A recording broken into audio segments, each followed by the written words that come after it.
Premier League footballers earn thousands of pounds a week, so the idea of managing on a tight budget is something which many of them may be unfamiliar with. But this week, the Everton player Jack Rodwell found out what it's like. He's spent time with 21-year-old Meshack Wright, who's been unemployed for a year. So what did he learn? Both are here now. Very good morning to you. Thanks very much for joining us.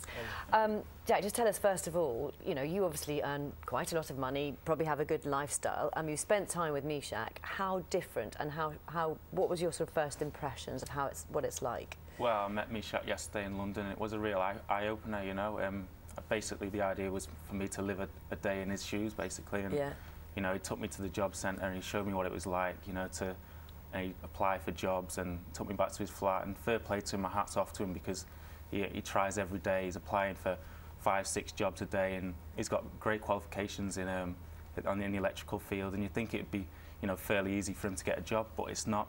And there's a lot of people like this, so it's a real eye-opener. But this guy's really trying. Seeing pictures there of you spending the day together. And Meshack, what do you tell him when he asks you what's it like being you at the moment, looking for jobs, that kind of thing? What is it like? It's not as easy as you may think. Like, I have to work on a tight budget. Every day I'm working on, £5 a day, and I just have to work with the little that I've got. And £5 a day for what? For travel, for food, that's for travel, everything? For food. That's my budget that I set myself.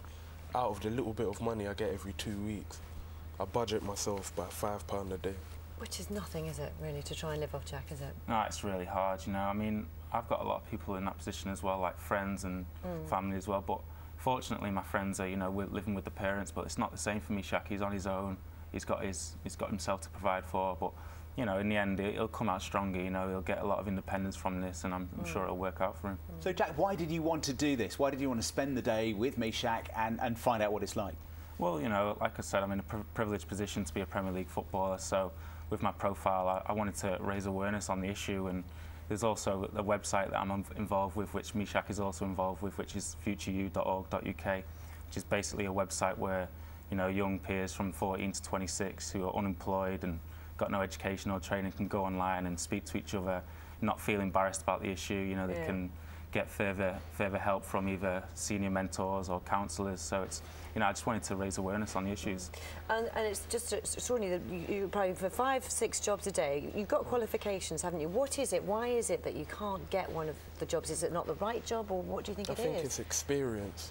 Right. Because I haven't got experience in the field that I'm applying for. Yes. But they don't give me a chance to get that experience. So really, what can I do? So it's that vicious circle of how do you get onto the... Exactly. So and have you tried volunteering to get experience, and that doesn't work either? I've volunteered, I've done literally every course under the moon. He's trying every day literally to get a job, it's just very difficult. What's the way out of it, do you think, Meshack? Get my own business. Okay. Okay, that may be... But on £5 a day in the bank situation at the moment, that's going to be... What would you do ideally? What's the business? Me, I want to get into acting. Right. Acting and music. That's tough industry, isn't it? They all are. Well, thank you very much, and I hope that Jack has helped you in some ways as well. No, maybe you could now spend a day in Jack's shoes. We'd all like to do that, eh? Meshack, thanks very much indeed. Thank you. Thank you very much. Coming up, the BBC